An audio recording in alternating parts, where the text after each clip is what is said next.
نحمده ونصلي ونسلم على رسوله الكريم أما بعد فأعوذ بالله من الشيطان الرجيم بسم الله الرحمن الرحيم سبح لله ما في السماوات وما في الأرض وهو العزيز الحكيم هو الذي أخرج الذين كفروا من أهل الكتاب من ديارهم لأول الحشر ما ظننتم أن يخرجوا وظنوا أنهم مانعتهم حصونهم من الله فأتاهم الله من حيث لم يحتسبوا وقذف في قلوبهم الرعب يخربون بيوتهم بأيديهم وأيدي المؤمنين فاعتبروا يا أولي الأبصار ولولا أن كتب الله عليهم الجلاء لعذبهم في الدنيا ولهم في الآخرة عذاب النار ذلك بأنهم شاقوا الله ورسوله ومن يشاق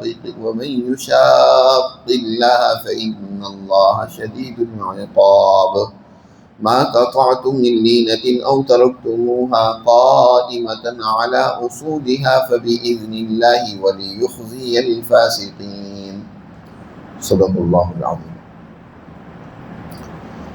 یہ سورۃ الحشر کی ابتدائی آیات ہیں۔ ان آیات مبارکہ کا شان نزول اس سے پہلے درس میں بھی بیان ہوا تھا کہ نبی کریم صلی اللہ علیہ وسلم جب مدینہ منورہ ہجرت فرما کر تشریف لاتے ہیں تو آپ صلی اللہ علیہ وسلم نے اسلامی ریاست کی بنیاد رکھی اور یہاں پر آباد مختلف قبائل کے ساتھ اپنے معاہدے کی۔ یہود مدینہ کے ساتھ بھی آپ نے معاہدہ کیا کہ مذہبی حوالے سے انہیں مکمل آزادی ہوگی اور دیگر دفاعی اعتبار سے اور معاشرتی حوالے سے وہ مسلمان جماعت کے ساتھ مل کر اپنے اس شہر کی دفاع اور حفاظت کریں، اور جو اجتماعی امور ہوتے ہیں ان امور کے حوالے سے حضور صلی اللہ علیہ وسلم کا یہود مدینہ کے ساتھ ایک اہم معاہدہ ہوا جس کو میثاق مدینہ کے نام سے یاد کیا جاتا ہے۔ بہت بنیادی اور اہم معاہدہ ہے اس سوسائٹی کے لیے جہاں مختلف المذاہب لوگ رہتے ہیں، تا قیامت انسانیت کے لیے وہ ایک مثال کا درجہ رکھتا ہے۔ لیکن یہ یہودی قبائل مسلسل نبی کریم صلی اللہ علیہ وسلم کے عہد کے خلاف کرتے ہیں، حضور سے کیے ہوئے معاہدے کی خلاف ورزیاں کر رہے ہیں۔ وہاں مسلمان خواتین کو بیجا تنگ کرنا اور حضور صلی اللہ علیہ وسلم کی جو معاشرتی ترقی کے حوالے سے ہدایات و احکامات تھے اس کے خلاف کردار ادا کرنا، یہاں تک کہ دشمنوں سے ساز باز کرنا۔ جنگ احد اور اس کے بعد بیر معونہ کا واقعہ جب پیش آیا ہے تو ان کی یہ سرکشی بہت زیادہ بڑھ گئی۔ ان کا سردار کعب بن اشرف یہودی وہ مدینہ منورہ سے مکہ میں گیا بدر کے بعد، اور قریش مکہ جو مسلمانوں کے ساتھ دشمنی پر اترے ہوئے تھے، ان سے جنگیں چل رہی تھیں، ان کو مسلمانوں کے خلاف لڑائی پر ابھارتا ہے، اور اس طرح کی مختلف قسم کی ان کی حرکتیں تھیں۔ حضور صلی اللہ علیہ وسلم بھی ان کی بار بار عہد شکنی سے پریشان تھے کہ ان دنوں میں ایک اور واقعہ پیش آیا۔ عمر بن امیہ زمری ایک صحابی رسول ہے، ان سے بنو کلاب کے 2 آدمی انجانے میں قتل ہو گئے، اور ان دونوں آدمیوں کا تعلق اور یہ حلیف تھے بنو کلاب کے لوگ بنو نذیر یہودی قبیلے کے ساتھ۔ اب ظاہر ہے ان کے حلیف قبیلے کے 2 فرد ایک مسلمان سے غلطی اور انجانے سے قتل ہو گئے، دیت اور خون بہا لازمی ہوتا ہے۔ اس دیت کے حوالے سے بات چیت کرنے کے لیے نبی کریم صلی اللہ علیہ وسلم بنو نذیر کی آبادیوں میں تشریف لے گئے۔ آپ کے ساتھ حضرت ابوبکر رضی اللہ تعالیٰ عنہ، حضرت عمر، حضرت علی رضی اللہ تعالیٰ عنہ بھی تھے۔ آپ جب گئے تو یہودیوں نے بظاہر تو آپ کا شاندار استقبال کیا، او بھگت کی، اور آپ صلی اللہ علیہ وسلم کو ایک مکان کے سائے میں بٹھایا، لیکن پس پردہ یہ سازش کی کہ اس مکان کی چھت پر ایک چکی کا بہت بڑا پاٹ اور پتھر رکھا ہوا تھا، ایک یہودی کو تیار کیا کہ اس کو اوپر سے آپ صلی اللہ علیہ وسلم کو گرا کر قتل کر دیا جائے۔ آپ صلی اللہ علیہ وسلم کو اللہ نے اس سازش کے بارے میں خبردار کر دیا۔ آپ بغیر کچھ کہے ان سے بات کیے وہاں سے چپکے سے آ گئے۔ صحابہ کرام ان کو جب پتہ چلا تو آپ صلی اللہ علیہ وسلم نے ان کو بتایا کہ اس طرح انہوں نے میرے خلاف قتل کی سازش کی۔ تو اب ان کی گویا عہد شکنی، یہاں تک کہ حضور کے خلاف قتل کا منصوبہ بندی، یہ اس معاہدے کے صریح خلاف تھا۔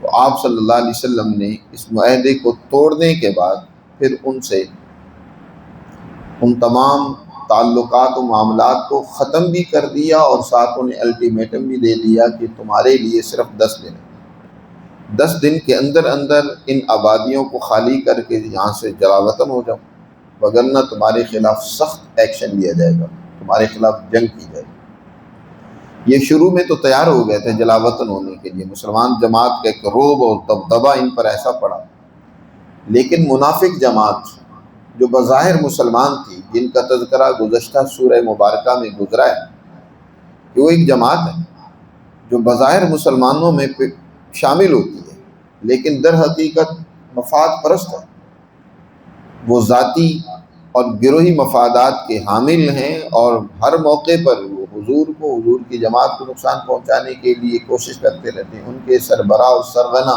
عبداللہ بن ابی منافق تھا۔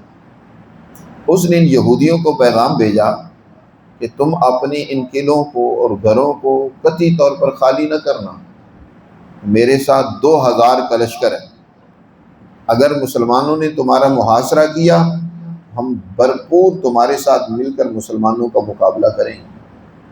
اسی طرح یہودیوں کے جو دوسرے قبائل بنو قینقاع، بنو قریظہ یہاں آباد تھے، ان کی طرف سے بھی ان کو توقع تھی کہ وہ بھی مشکل میں ہمارا ساتھ دیں گے، تو اس طریقے سے مسلمان ہمارا کچھ نہیں کر سکیں گے۔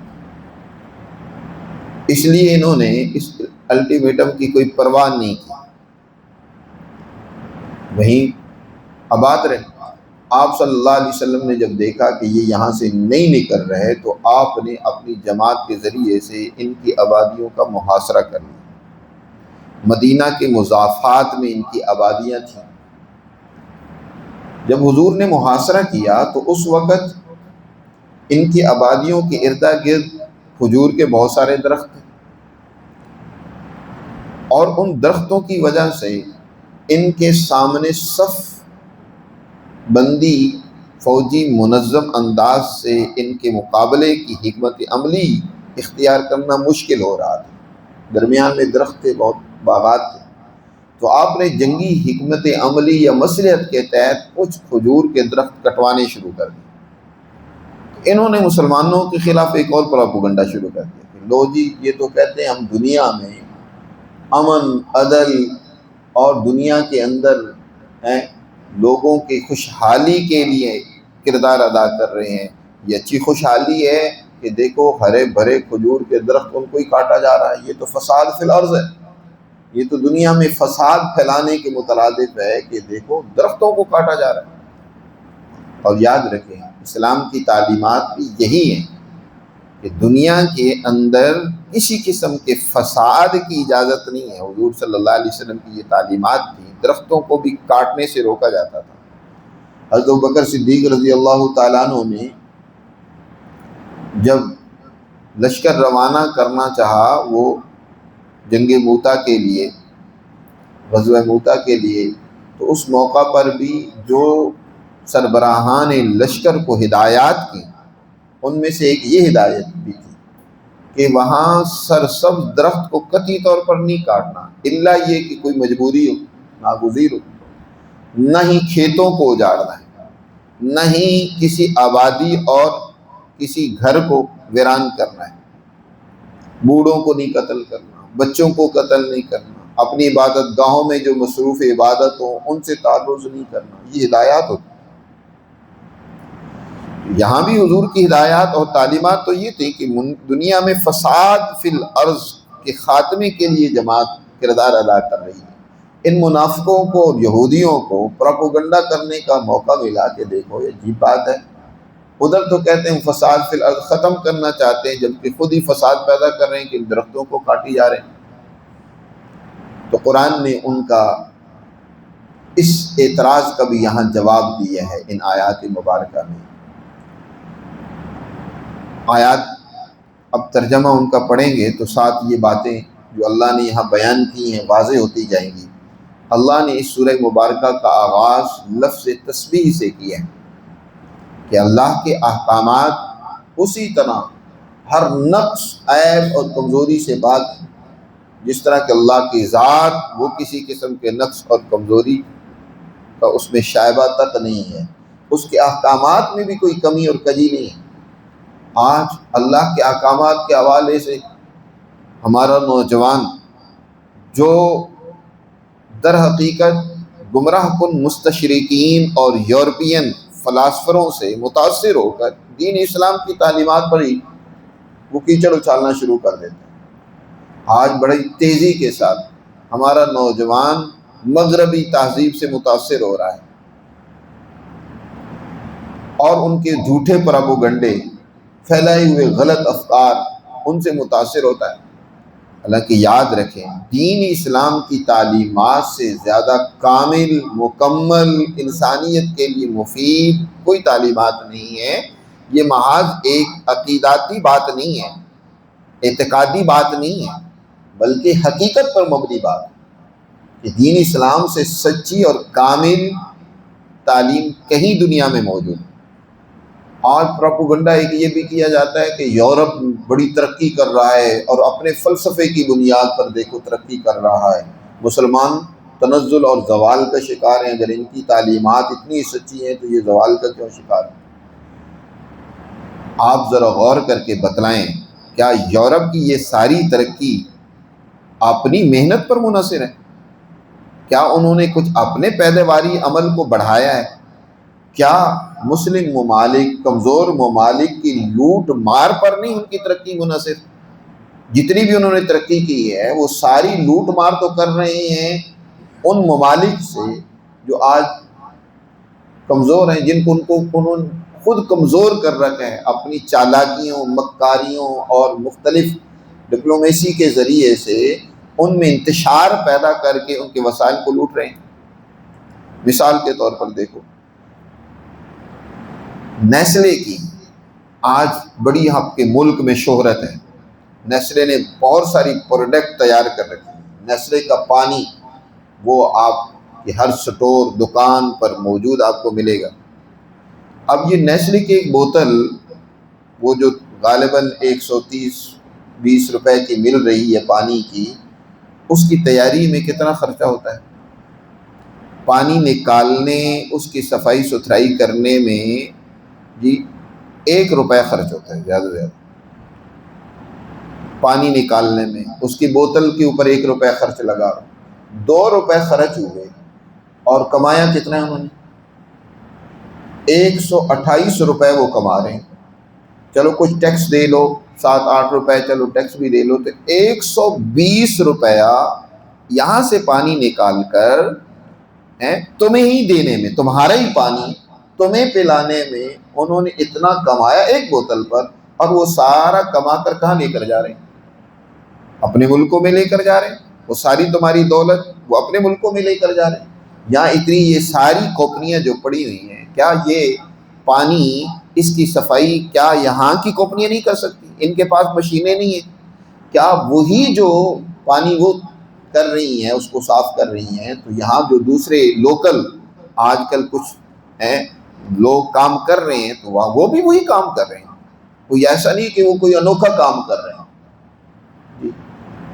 تو اس طریقے سے کمپنیوں کے ذریعے سے، مختلف اور قرضوں کے ذریعے سے اس ملک کی معیشت کو، وسائل کو لوٹ کر اپنے ملک کو ترقی دینا، اور ان ملکوں کے رہنے والوں کی غربت، پسماندگی، بری حالت کو نہ سامنے لانا اور اس کی حالات کو سدھارنے کی بجائے بلکہ بگاڑنا، ایسی حکومتیں، ایسی بیروکریسی مقرر کرنا جو وہاں انتشار پیدا کرتی ہیں، وہاں کسی قسم کے نظام کو منظم نہ ہونے دے، خرابیاں پیدا کرتی رہے، تاکہ اس طریقے سے جتنا انتشار رہے گا ہمیں لوٹ مار کا بھرپور موقع ملے گا۔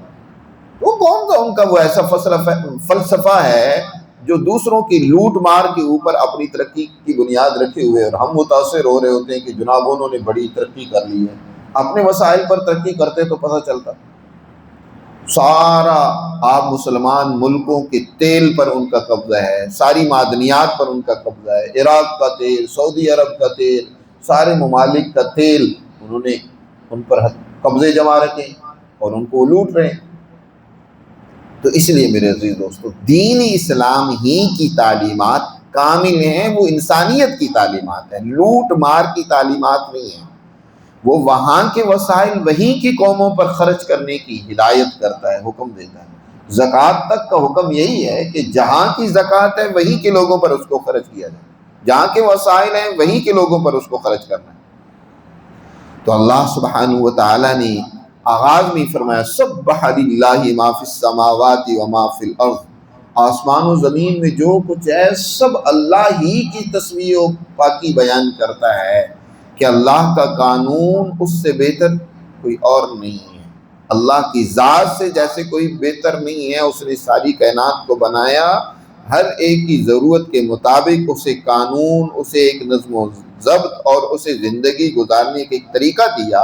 اسی طرح انسانوں کو بھی اس نے زندگی گزارنے کا طریقہ دیا جس کو شریعت کہا جاتا ہے۔ جو قومیں، جو افراد، جو جماعتیں اللہ کے اس قانون پر عمل کریں گی، اللہ کا وعدہ ہے کہ وہ دنیا پر غالب آئیں گے، دنیا میں ان کے ذریعے سے حکمت و دانش پھیلے گی، کیونکہ اللہ کی ذات عزیز ہے، حکیم ہے۔ والذی، دیکھو وہی ذات ہے کہ جس نے ان لوگوں کو جن کا تعلق اہل کتاب سے تھا، جنہوں نے کفر کیا، اللہ کی تعلیمات کا انکار کیا، ان کے پاس اللہ کی تعلیمات تھیں تورات کی صورت میں، اسی کا انہوں نے انکار کیا، اس پر ہی عمل نہیں ہے، تو اللہ نے ان کو ان کے گھروں سے نکالا لأول الحشر، مسلمانوں کے پہلے اجتماع کے وقت، مسلمانوں کا جو سب سے پہلا لشکر جمع ہوا، یعنی اقدامی جنگ۔ اس سے پہلے مسلمانوں کی جو جنگیں ہو رہی تھی وہ دفاعی جنگیں تھی کہ دشمن حملہ کر رہا تھا، مسلمان اپنا دفاع کر رہے تھے، لیکن یہ پہلی اقدامی جنگ ہے۔ اچھا، یہاں پر بھی ایک بحث چھیڑی گئی کہ اسلام میں دفاعی جنگیں ہیں یا اقدامی جنگ بھی ہے۔ یاد رکھیں، ہمارے ہاں ایک مختلف نظریات، یہ بھی یورپین افکار کا نتیجہ ہے کہ وہ ہمارے ذہنوں میں عجیب و غریب قسم کے تصورات پیدا کرنے کی کوشش کرتا ہے۔ آج مسلمانوں کے پہلے تو ذہن میں یہ ڈالا جاتا ہے کہ اسلام محض ایک اخلاقی مذہب ہے، یہ صرف اخلاقیات کی تعلیم دیتا ہے، اس میں جنگ وغیرہ کچھ نہیں ہے، بس اپنے آپ کو سدھار لو، اپنے آپ کو بیوے بنا لو، نیک بنا لو، اچھے اخلاق اپنا لو، بس یہ سب کچھ خود بخود ٹھیک ہو جائے گا، تم ٹھیک ہو جاؤ گے تو یہ خود بخود ہی ٹھیک ہو جائے گا۔ بھائی یہ بات نبی کریم صلی اللہ علیہ وسلم نہیں سمجھتے تھے، حضور کی جماعت یہ بات نہیں سمجھتی تھی۔ قرآن مقدس جو بیان کر رہا ہے اس کو آج کیوں نہیں مسلمان سمجھتا؟ اخلاقیات ان کا اپنا دائرہ ہے، لیکن یہ مطلب نہیں ہے کہ دشمن سازشیں کرتا رہے، شرارتیں کرتا رہے، ظلم و بدماشی کرتا رہے، اپنا ظلم کا سسٹم اور نظام قائم کرنے کی کوشش کرتا رہے اور تم صرف اخلاقیات کا درس دیتے رہو۔ ان کے خلاف تمہیں محاذ آرائی کرنا پڑتی ہے، اپنے آپ کو منظم کرنا پڑتا ہے، اور ان کے خلاف تمہیں اقدام کرنا پڑتا ہے، جنگ کرنی پڑتی ہے، تو پیچھے نہ ہٹو۔ مسلمانوں کے لیے اول الحشر، پہلے اجتماع کے وقت، پہلی لشکر کشی کے وقت، جو سب سے پہلا لشکر مسلمانوں نے منظم کر کے ظالموں کے خلاف جس کی اقدامی عمل جو ہوا وہ اس بنو نذیر کے خلاف ہوا۔ اس کے بعد مسلمانوں کی اقدامی جنگیں بھی رہیں، دفاعی جنگیں بھی رہی ہیں۔ تو اسلام میں اقدام بھی ہے ضرورت کے تحت اور دفاع بھی ہے۔ تو فرمایا لأول الحشر ما ظننتم ان يخرجوا وظنوا انهم مانعتهم حصونهم، مسلمان بھی یہی سمجھ رہے تھے کہ یہودی یہاں سے جائیں گے نہیں، ظاہر ہے جس قدر انہوں نے وہاں کی منڈیوں پہ قبضہ کیا ہوا تھا، وہاں کے وسائل جیسے لوٹ مار وہ کر رہے تھے، جیسے انہوں نے اپنے آپ کو وہاں آباد کر رکھا تھا، تو مسلمان یہی سمجھتے تھے کہ یہ نہیں جائیں گے۔ حضور صلی اللہ علیہ وسلم نے الٹیمیٹم تو دے دی ہے، لیکن جائیں گے یہ نہیں۔ اور ان کا بھی خیال یہ تھا، تو فرمایا وَظَنُّوا أَنَّهُمْ مَانِعَتُهُمْ حُصُونُهُم مِّنَ اللَّهِ، ان کی یہ قلعے ان کی حفاظت کریں گے۔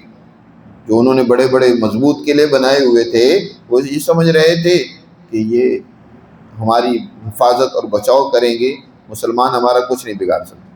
لیکن فَأَتَاهُمُ اللَّهُ مِنْ حَيْثُ لَمْ يَحْتَسِبُوا، اللہ ان کے پاس ایسے طریقے سے آیا کہ ان کے وہم و گمان میں بھی نہیں تھا۔ اللہ نے ان پر ایسا روب ڈالا، وَقَذَفَ فِي قُلُوبِهِمُ الرُّعْبَ، مسلمان جماعت منظم ہو کر اپنا لشکر لے کر ان کی آبادیوں کا محاصرہ کر لیتی ہے، اور ایسا مسلمانوں کا روب پیدا ہوا کہ یخربون بیوتہم بأیدیہم وأیدی المؤمنین، کہ وہ اپنے گھروں کو ہی ویران کر رہے تھے اپنے ہاتھوں اور ایمان والوں کے ہاتھوں کے ذریعے سے۔ ہوا یہ کہ پہلے تو انتظار میں تھے کہ عبداللہ بن ابی منافق جس نے وعدہ کیا تھا کہ 2000 کا لشکر میں لے کر آ جاؤں گا، بنو قریظہ اور بنو قینقاع سے بھی امید اور توقع انہوں نے لگا رکھی تھی، کوئی بھی نہیں آیا ان کی مدد کو، کسی کو جرت اور ہمت نہیں ہوئی۔ آخر مجبور ہو گئے، 4 دن اس جو الٹیمیٹم میں رہتے تھے اس سے پہلے ہی انہوں نے 4 دن پہلے وہاں سے ہجرت کرنے، جلا وطن ہونے کے حضور کے فیصلے کو قبول کر لیا۔ اب جب حضور کے فیصلے قبول کر لیے کہ ٹھیک ہے یہاں سے ہم نکل جاتے ہیں، حضور صلی اللہ علیہ وسلم نے انہیں صرف اس بات کی اجازت دی کہ اسلحے کے علاوہ جو سامان تم اپنے اونٹوں، گھوڑوں، گدھوں پر لاد کر لے جا سکتے ہو لے جاؤ، اسلحے کی اجازت نہیں لے جانے کی۔ اب یہ اپنے گھروں کو بھی توڑ رہے تھے، گرا رہے تھے، ان میں سے جو شتیر ملے، جو گارڈر ملے، یا جو بھی قیمتی سامان تھا ان کو بھی ساتھ لے کر یہاں سے نکلے، اور خیبر میں کچھ آباد ہوئے، کچھ کہیں اور چلے گئے۔ تو قرآن نے اسی کو ذکر کیا کہ اپنے گھروں کو خود توڑ رہے تھے۔ کچھ گھروں کو تو مسلمانوں نے توڑا ایک جنگی حکمت عملی کے تحت، جو راستے میں رکاوٹ بن رہے تھے ان کا محاصرہ کرنے کے حوالے سے، لیکن بہت ساروں کو انہوں نے خود ویران کیا کہ چلو مسلمانوں کے تو کام نہ ہے۔ اسی کا قرآن نے یہاں ذکر کیا کہ دیکھا تم نے کہ کس طرح وہ اپنے گھروں کو خود خراب و برباد کر رہے تھے اپنے ہاتھوں سے۔ فرمایا فَاعْتَبِرُوا يَا أُولِي الْأَبْصَارِ، اے بصارت والو، بصیرت والو، عقل رکھنے والو، اس سے عبرت حاصل کرو۔ عبرت حاصل کرنا، عبور کرنا، کسی ایک کی حالت کو سامنے رکھ کر اپنی حالت کو سدھارنا۔ قرآن کہہ رہا ہے کہ ان اہل کتاب کی حالت سے عبرت حاصل کرو کہ دیکھو یہ بھی اللہ کی ایک کتاب تورات کو ماننے کا دم بھرتے ہیں، دعویٰ کرتے ہیں کہ ہم تورات کے ماننے والے ہیں، لیکن ان کا آج حال کیا ہو رہا ہے کہ ان کو جلا وطن ہونا پڑ رہا ہے۔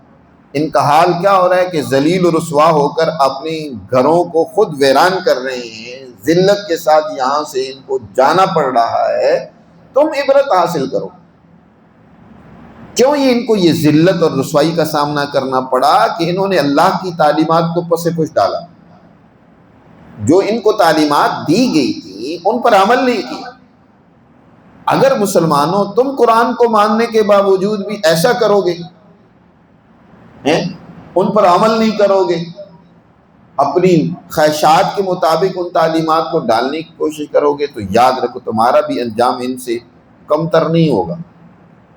آج مسلمان جو ذلیل ہو رہے ہیں، جلا وطن ہو رہے ہیں، دنیا بھر میں آج پستی کی حالت میں ہے، وجہ یہی ہے کہ انہوں نے بھی اللہ کی تعلیمات کو چھوڑ رکھا ہے، اللہ کے احکامات پر عمل ہی نہیں ہے۔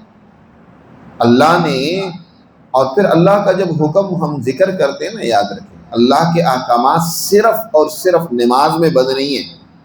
ہم یہ سمجھتے ہیں کہ بس جو نماز نہیں پڑھتا تو اس نے اللہ کے سارے حکموں کو چھوڑ دیا۔ نماز اللہ کا اہم ترین حکم ہے، اس کا انکار نہیں ہے، لیکن اللہ کے احکامات، عدل و انصاف معاشروں میں قائم کرنا، اپنے معاشروں میں امن و امان قائم کرنا، عوام کی بہتری اور ترقی کے لیے کردار ادا کرنا، یہ بھی اللہ کا حکم ہے۔ آج اوپر سے نیچے تک کرپشن ہے، گروہیت ہے، مفاد پرستی ہے، ظلم ہے، لوٹ مار ہے۔ حکم تو تمہیں یہ تھا کہ تم نے عدل کرنا ہے۔ جس معاشرے سے عدل ختم ہو جاتا ہے وہ اس معاشرے میں کبھی امن، کبھی ترقی، خوشحالی پیدا نہیں ہو سکتی، وہاں لڑائیاں، جھگڑے۔ اور فرمایا تم نے اپنوں کی حفاظت کرنی ہے۔ آج عجیب بات ہے، بجائے لاکھ کے، بجائے بحث و مباحثہ کے مسائل کو حل کرنے کے، بندوق کے ذریعے سے اپنوں کو دبانے کی کوشش کی جاتی ہے، اور مسائل بجائے حل کرنے کے، سلجھانے کے، اور الجھائے جاتے ہیں۔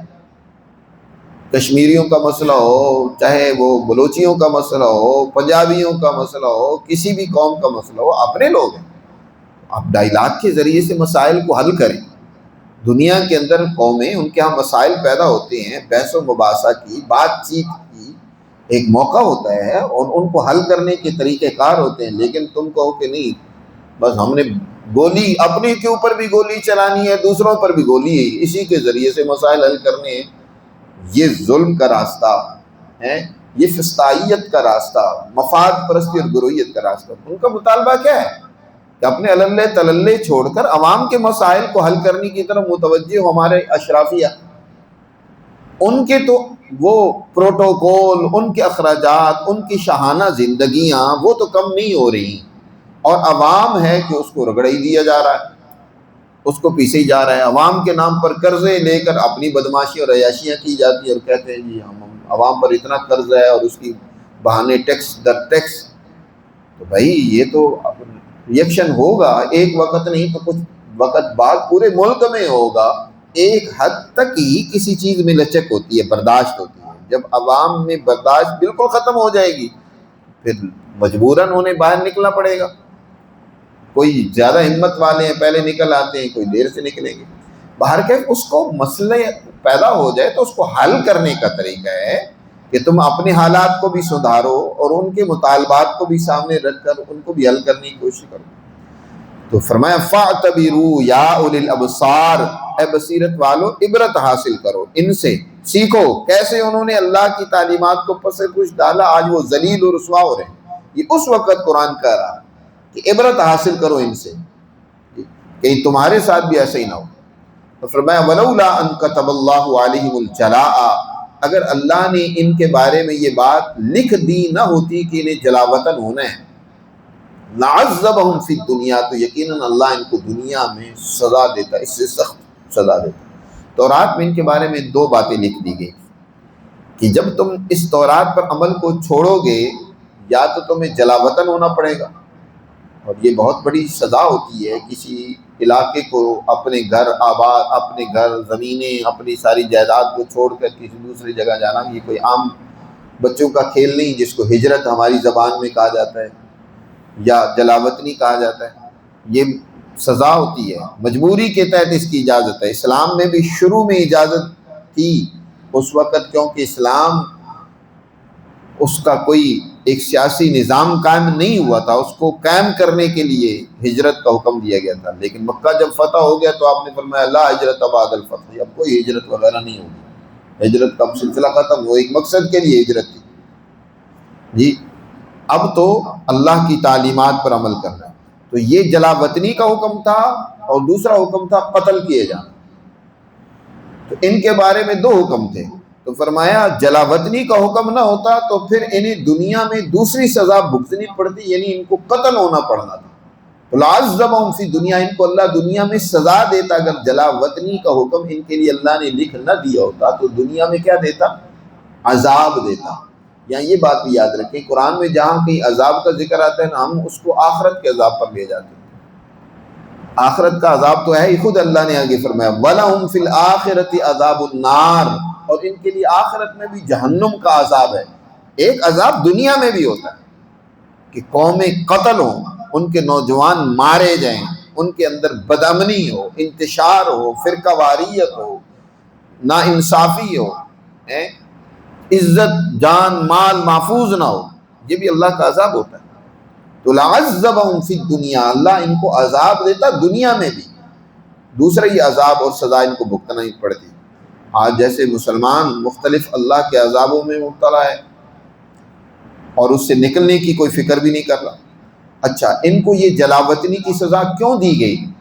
ذالک بأنہم شاقوا اللہ ورسولہ، ایک تو انہوں نے اللہ کے رسول صلی اللہ علیہ وسلم کی مخالفت کی، ان سے معاہدہ کر کے اس کو توڑا، اس معاہدے کی خلاف ورزی کی، اور دوسرا اللہ کی بھی مخالفت کی کہ اللہ سے انہوں نے عہد کیا تھا اپنی ان تعلیمات پر عمل کرنے کا، جو اللہ نے ان کو تعلیمات دی تھی تورات کی صورت میں، انہوں نے اس پر بھی عمل نہیں کیا تو اللہ سے بھی مخالفت کی، اللہ کے حکم کی بھی مخالفت کی۔ اللہ کے حکم کی مخالفت کی وجہ سے، رسول اللہ صلی اللہ علیہ وسلم سے مخالفت کی وجہ سے اللہ نے ان کو یہ سزا دی۔ اور آگے کیا فرمایا؟ وَمَن يُشَاقِّ اللَّهَ، جو بھی اللہ کی مخالفت کرے گا تو یاد رکھو فَإِنَّ اللَّهَ شَدِيدُ الْعِقَابِ، تو اللہ سخت ترین سزا دینے والا ہے۔ جو بھی اللہ کی مخالفت کرے گا، کیا مطلب؟ اللہ کے قوانین اور احکامات کو پس پوچھ ڈالے گا۔ براہ راست تو اللہ کی کون مخالفت کرتا ہے؟ اس کی مخالفت اس کی تعلیمات کو چھوڑنے کی صورت میں ہے، اس کو پس پوچھ ڈال دینا۔ ما قطعتم من لینۃ، اور جو تم درخت کھجور کے کاٹ رہے تھے، یا تو جو تم نے چھوڑ دیے تھے، کچھ درختوں کو مسلمانوں نے کاٹا اس جنگی حکمت عملی کے تحت، اور ترکتموہا قائمۃ علی اصولہا، یا جن کو تم نے چھوڑا تھا اور وہ اپنی جڑوں پر قائم تھے، یہ سب فبإذن اللہ، اللہ کے حکم سے تھا، ولیخزی الفاسقین، اور یہ اس لیے تھا تاکہ ان فاسقوں کو ذلیل و رسوا کرے اللہ تعالیٰ۔ یہ جب انہوں نے پراپوگنڈا کیا، منافقوں نے، یہودیوں نے، یہ دیکھو مسلمان تو دنیا میں عدل کی بات کرتے ہیں، امن کی بات کرتے ہیں، اور یہ درخت کاٹے جا رہے ہیں، ہرے بھرے درختوں کو کاٹا جا رہا ہے، تو قرآن مقدس نے کہا اس بات کو سمجھا۔ اچھا، اس کے نتیجے میں کچھ مسلمانوں کے دلوں میں بھی شکوک و شبہات پیدا ہونے شروع ہو گئے، یار واقعی اسلام تو دنیا میں امن عدل کا داعی ہے، اور یہ درختوں کو کاٹنا کہاں جائز ہے؟